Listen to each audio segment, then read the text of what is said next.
किसी ने गला घोट के मारा है, ये चीज क्लियर नहीं। ये तो क्लियर नहीं होगा कि किसी ने इसको जहरीला पदार्थ खिलाया है, ये चीज तो क्लियर नहीं होती। वो हम क्लियर करेंगे।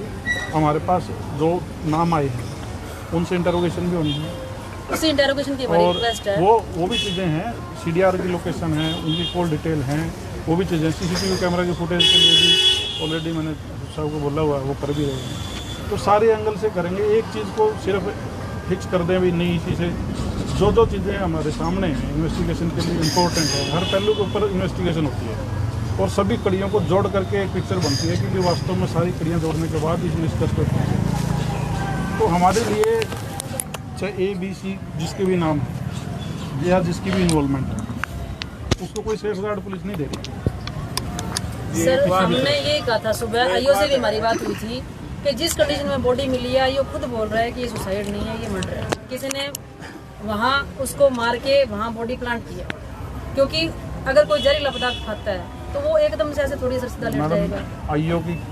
आईओ कैसे बोल देगा? जब डॉक्टर पोस्टमार्टम डॉक्टर करेंगे, रिपोर्ट वो देंगे, उन्हीं के साइन होते हैं। मैं भी नहीं बोल सकता, मैं भी नहीं बोल सकता। एक आम आदमी को पता होता है जी कोई जहरीला पदार्थ खाता है तो वो तंग होएगा, हाथ पैर मारेगा, वहाँ पे वो आराम से लेटा हुआ, चप्पलें भी पैर में। जो भी चीजें मिली वहाँ, जो हालात वहाँ मिले, दूसरी चीज सर, एक मिनट मेरी बात सुनिए। फोटोग्राफी हुई है, वीडियोग्राफी हुई है, सीन ऑफ क्राइम टीम आई है, वो अपनी scene of crime team report में सारी चीज मेंशन एज इट इज करके देगी। वो कौन सा बदली जाएंगी?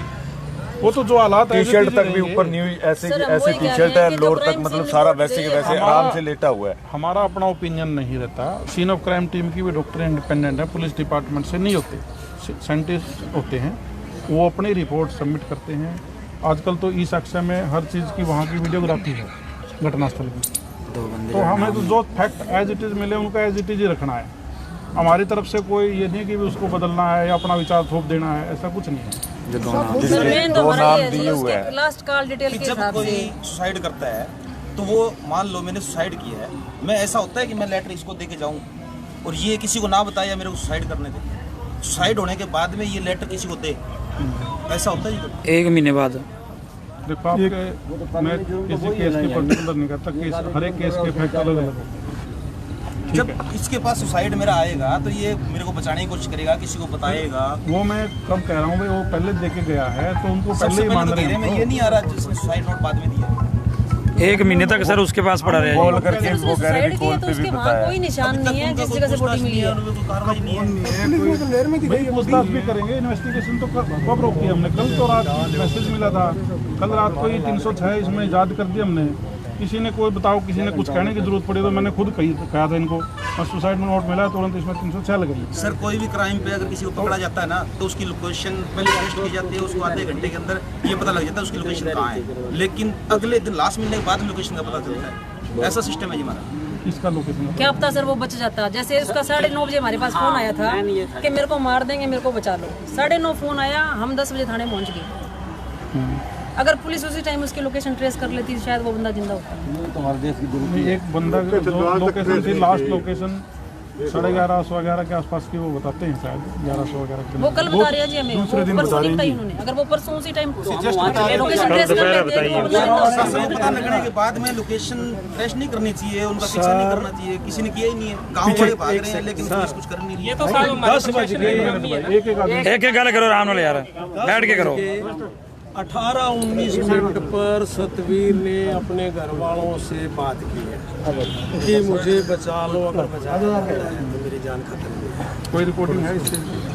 रिकॉर्डिंग नहीं है सर, लेकिन मेरे पास फोन आया है, बेटे के फोन पर आया है।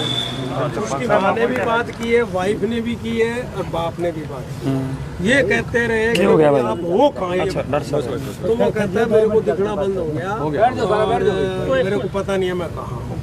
उसके बाद उसका फोन स्विच ऑफ। फिर आज SHO साहब ने बताया है कि भी उसकी लास्ट जो लोकेशन है वो सालमगढ़ की आई है, 11:33 मिनट 20-25 मिनट लिखी है। तो मेरा कहने का मतलब है 10-19 से लेके और फोन स्विच ऑफ हो गया, स्विच ऑफ दोनों नंबर स्विच ऑफ हो गए। ये ट्राई करते दोनों के दोनों। तो 1 घंटे सवा घंटा बहुत टाइम होता है। वो CDR में आएगी ना, स्विच ऑफ जो फोन हो जाता है। 1 मिनट फ़ोन यदि स्विच ऑफ हो जाता है तो वो लोकेशन हम अर्जेंट में नहीं मांग सकते ना आती। वो स्विच ऑफ के बाद तो जब CDR लेते हैं हम, CDR में ही अपडेट होकर के आता है डाटा, और उसमें 24 घंटे तक का समय कई बार लग जाता है। वो कंपनी से आती है। दोनों फोन भी गायब है सर एक फोन की वो भी मुझे पता चला है, दोनों फ़ोन नहीं मिले, फ़ोन बिल्कुल वो बात आई नहीं। एक फोन की लास्ट लोकेशन उसकी खैरका में आई है सर। वो लास्ट सवा लोकेशन नौ के तो वो आसपास खैरका वाली जो लेडी है जो सुसाइड नोट दे रही है सर, उसको भी इंटरोगेट नहीं किया सर अभी तक। इंटरोगेट मैडम करेंगे, पूछताछ तो सबसे करेंगे, जिसके भी नाम आए हैं, चाहे जिसने प्रोड्यूस किया है सबको करेंगे, उसमें कोई मना थोड़ा। कब करोगे? बात ये आपकी क्या डिमांड है? पहले तो ये इनकी ये डिमांड है, जो जिनके नाम आए हैं जी, पहले उनको अरेस्ट करके लास्ट जो कॉल आई है सबसे पहले बात की है उसको बताओ भी खैरका वाले आप मुझे बताइए, बिना पोस्टमार्टम के अरेस्ट कैसे हो जाएंगे?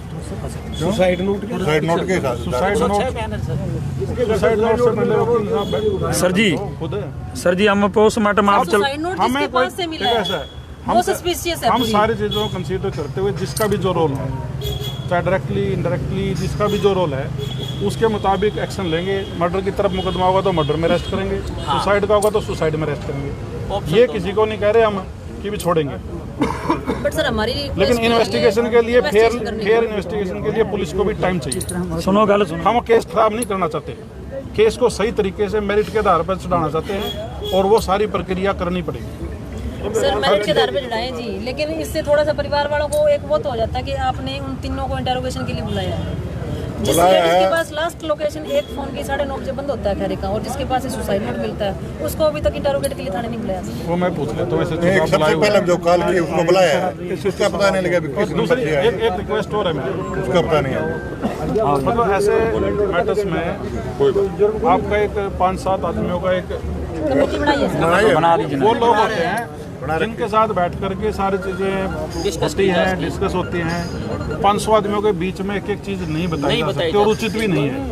अब कौन आदमी किस पार्टी, क्या पता उन्हीं कोई गलत आदमी के साथ का भी यहाँ खड़ा हो। बिल्कुल बिल्कुल, तो वो चीज़ें ठीक नहीं, इसीलिए मैं कह रहा था 5-7 आदमी जो जिन पे आपको कमेटी में रखा है, या जो भी परिवार के लोग हैं, वो आराम से बैठ के बात कर ले, एक चीज़ पे बात होगी, और जो आपका संशय उसके मुताबिक इन्वेस्टिगेशन में डायरेक्शन दे करके उसके मुताबिक इन्वेस्टिगेशन आगे बढ़ाएंगे। जी जी जी, तो उसमें कोई दिक्कत नहीं, लेकिन पोस्टमार्टम तो हमने हर हालत में करवाना ही है।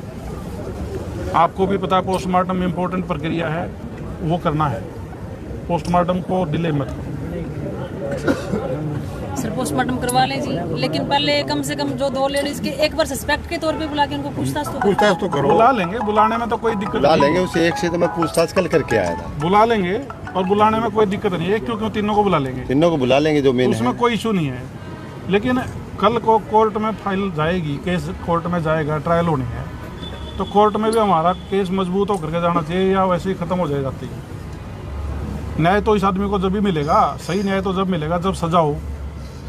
कल को यदि कोई दोषी है तो उसको ट्रायल के बाद यदि सज़ा होगी तो तभी उस आदमी को न्याय मिलेगा जिसका जो यहाँ से चला गया हमारे बीच में से, और वो तभी होगा जब इन्वेस्टिगेशन सारे फैक्ट को फाइल पर लाने के बाद तरीके से होगी। यदि जल्दबाजी में हो गया, एफआईआर दर्ज करते ही 302 में अंदर दे दो, बाद में पोस्टमार्टम भी नहीं हुआ हो, तो वो सिरे नहीं चढ़ते केसेस।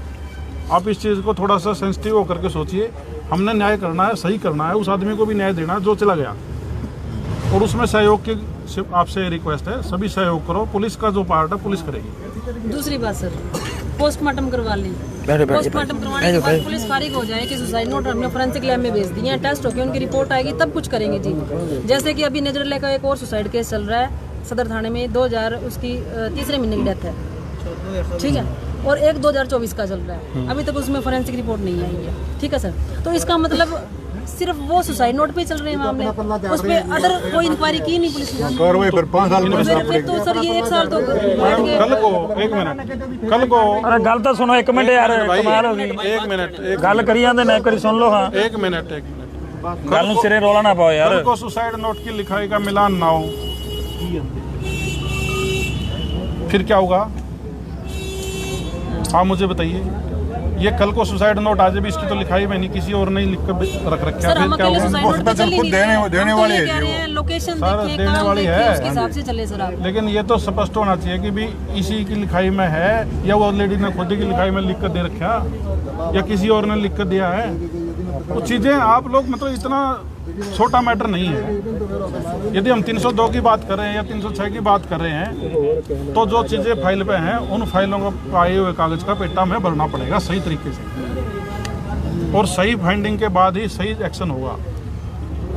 इस तरह से नहीं होता कि भी कोई गाय भैंस का मामला नहीं, एक इंसान गया है हमारे बीच में से और उसको सही तरीके से इन्वेस्टिगेट करना है। तो ये रिक्वेस्ट है, यदि किसी तरह की और कोई बात, मैं बैठा हूँ, एसपी साहब बैठे हैं, आपकी कमेटी है, जब मर्जी मिलो हमारे से, जो भी चीज़ें होंगी जल्दी करवा सकते हैं, इतना कर। सर आपकी बात मान लीजिए, हम उसके लिए एग्री भी करते हैं, ठीक है, लेकिन पहले ये हो कि आप पोस्टमार्टम करवाएं और फोरेंसिक टीम के लिए उसको भेज दें फोरेंसिक रिपोर्ट के लिए। दूसरी तरफ आप चले ही ना।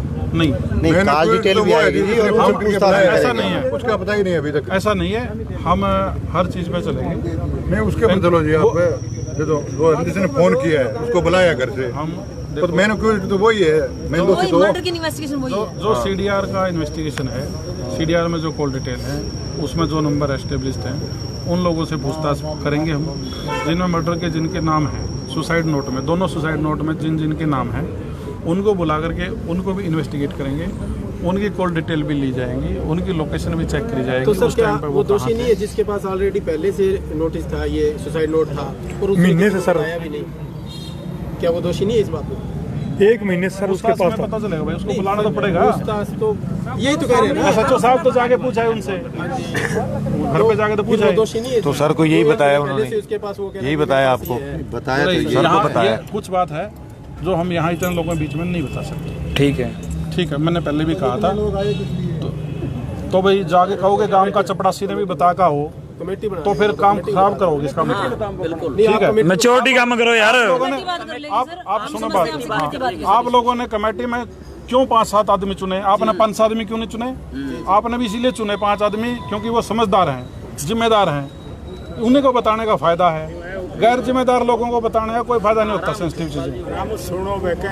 और इन्वेस्टिगेशन सड़क पे खड़ा होकर के नहीं होती, इन्वेस्टिगेशन तरीके से होगी। हमारी क्राइम यूनिट भी हैं, वो भी लगेंगे, SHO भी है, वो भी टीम काम करेगी, सीनियर ऑफिसर्स हैं वो भी इन्वॉल्व होंगे।